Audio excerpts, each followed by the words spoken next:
इस बात से आप सभी वाकिफ हैं कि दिग्गज अभिनेता ऋषि कपूर और नीतू सिंह के बेटे Bollywood actor Ranbir Kapoor corona virus का शिकार हो चुके हैं। रणबीर कपूर फिलहाल होम क्वारंटाइन हैं और अपनी सेहत का खास ख्याल रख रहे हैं। बीते कुछ दिनों पहले ही नीतू सिंह ने कंफर्म किया कि रणबीर कपूर का कोविड-19 टेस्ट हुआ है और उनकी कोरोना रिपोर्ट पॉजिटिव आई है। ऐसे में देखा जाए तो कपूर परिवार एक बार फिर से दर्द भरे दौर से गुजर रहा है। कपूर परिवार की मुश्किलें कम होने का नाम नहीं ले रही हैं। रणबीर कपूर को लेकर जैसे ही खबर सामने आई कि रणबीर कपूर कोरोना वायरस का शिकार हो चुके हैं, तब से लगातार सोशल मीडिया पर उनके फैंस, उनके करीबी दोस्त और बॉलीवुड सेलेब्स उनकी स्वास्थ्य की कामना कर रहे हैं, उनके जल्द से जल्द ठीक होने की कामना करते हुए दिखाई दे रहे हैं। रणबीर कपूर जो इंडस्ट्री का जाना माना नाम है और हमेशा ही रणबीर ने सुर्खियां बटोरी हैं अपनी पर्सनल लाइफ को लेकर। रणबीर कपूर जहां एक और पर्सनल लाइफ को लेकर सुर्खियों में रहे हैं, तो वहीं विवादों से घिरते हुए भी नजर आए हैं। हमारे इस खास प्रोग्राम में आज हम बात करेंगे रणबीर कपूर से जुड़े एक और ऐसी कंट्रोवर्सी के बारे में। Hello friends, welcome to our channel next 9 news और मैं हूं आपकी होस्ट प्रांशी राठौर।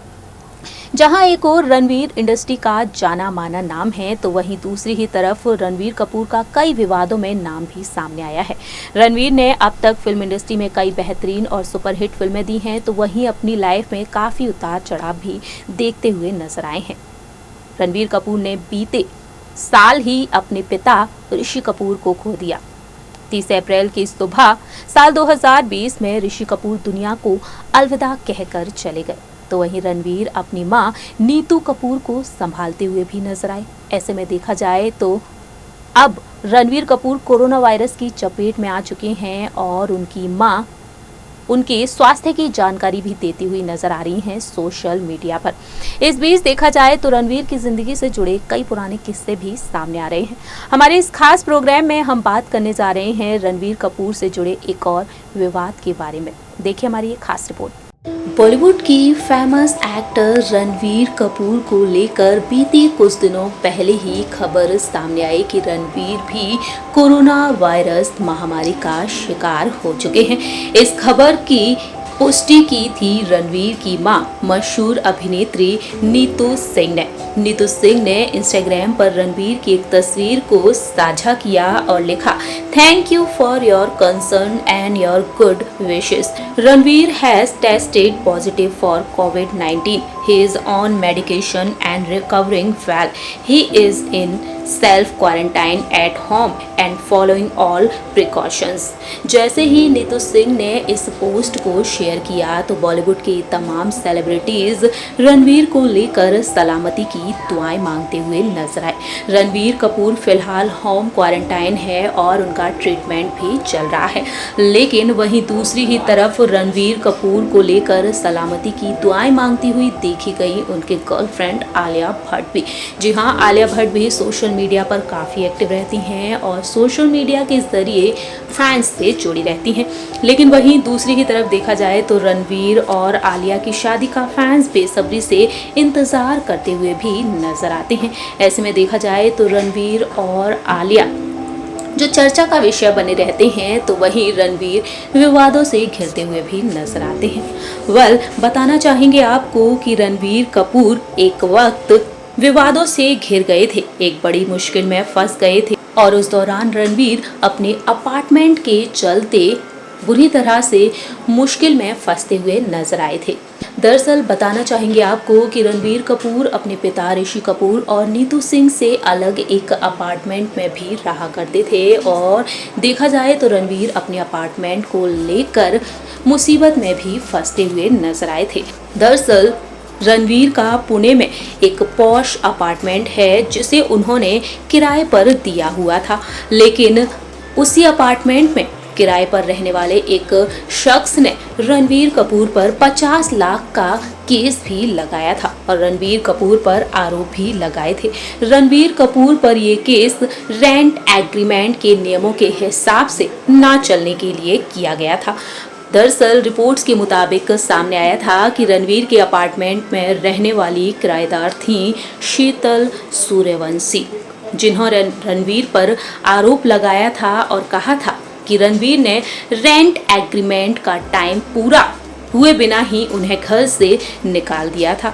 इतना ही नहीं, शीतल के मुताबिक ये भी सामने आया था कि उनके बीच 4 लाख के हिसाब से 12 महीनों तक के पैसे देने की बात हुई थी, लेकिन उसके अलावा उन्होंने 24 लाख का डिपॉजिट भी किया था और उस मामले में पुणे के सिविल कोर्ट में ये केस दर्ज किया गया था। शीतल सूर्यवंशी ने 50 लाख रुपए की मांग की थी और उस दौरान उन्होंने ये पैसे 1 लाख रुपए के ब्याज के साथ भी मांगे थे। शीतल का आरोप था कि उनकी फैमिली ने काफी कुछ सहा और असमय निकाले जाने की परेशानी भी झेली और इस तरह से रणवीर को लेकर ये तमाम बातें कही शीतल ने। लेकिन बताना चाहेंगे आपको कि उस दौरान रणवीर कपूर ने भी सफाई पेश की। रणवीर के मुताबिक सामने आया कि उन्होंने शीतल को अपार्टमेंट खाली करने के लिए नहीं कहा, बल्कि रेंट एग्रीमेंट में साफ साफ लिखा कि किराए पर लिए जाने के बाद अपार्टमेंट 12 महीनों के लिए अलॉट कर दिया गया। रणवीर ने आगे ये भी कहा कि किराएदार ने अपनी मर्जी से घर खाली किया था और 3 महीने का किराया भी नहीं दिया था, लेकिन जिसे किराएदार द्वारा दिए गए डिपॉजिट से काट लिया गया। इस तरह से रणवीर कपूर ने किराएदार को लेकर ये बड़ा बयान दिया था। देखा जाए तो रणवीर कपूर इस बड़े विवाद में फंसते हुए नजर आए थे। साल 2016 में रणवीर ने इस अपार्टमेंट को किराए पर दिया था और ऐसे में देखा जाए तो उस दौरान शीतल ने ये दावा किया और कहा था कि 2 वर्ष के लिए रणवीर कपूर का अपार्टमेंट किराए पर लिया गया था, लेकिन समय पूरा ना होने से पहले ही उन्होंने उस अपार्टमेंट को खाली तक करने के लिए कह दिया था। रणवीर फिलहाल जो कि अपनी फिल्मों के चलते काफ़ी सुर्खियों में बने हुए हैं और अपने फैंस को हमेशा ही भरपूर एंटरटेन करते हुए नजर आते हैं अपनी फिल्मों के जरिए। सो फ्रेंड्स, हमारी इस रिपोर्ट में देखा आपने कि किस तरह से रणवीर कपूर पर आरोप लगाया एक शख्स ने और उस दौरान रणवीर का भी बयान सामने आया। रणवीर कपूर इस विवाद में घिरते हुए नजर आए तो वहीं रणवीर अब अपनी फिल्मों की शूटिंग में व्यस्त हैं और जल्द ही रणवीर कपूर आप सभी को एक बार फिर से अपनी फिल्मों के जरिए एंटरटेन करने वाले हैं। वर्क फ्रंट के बारे में बात की जाए तो जल्द ही रणवीर कपूर नजर आएंगे आप सभी को फिल्म ब्रह्मास्त्र में। फिलहाल रणवीर कपूर की इस फिल्म की शूटिंग पर रोक लगा दी गई है, जहां एक और रणवीर कपूर कोविड-19 पॉजिटिव पाए गए हैं तो वहीं जाने माने फिल्म मेकर संजय लीला भंसाली की भी कोरोना रिपोर्ट पॉजिटिव आई है। वहीं रणवीर कपूर की गर्लफ्रेंड और एक्ट्रेस आलिया भट्ट की कोरोना रिपोर्ट नेगेटिव आई है। ऐसे में देखा जाए तो फिलहाल फिल्म की शूटिंग पर रोक लगा दी गई है और ऐसे में देखा जाए तो रणवीर के ठीक होने के बाद ही इस फिल्म की शूटिंग की जाएगी। हमारे इस खास प्रोग्राम में इतना ही। तब तक के लिए आप देखते रहिए नेक्स्ट 9 न्यूज़ और हमारे इस चैनल को लाइक, सब्सक्राइब और शेयर करना ना भूलें।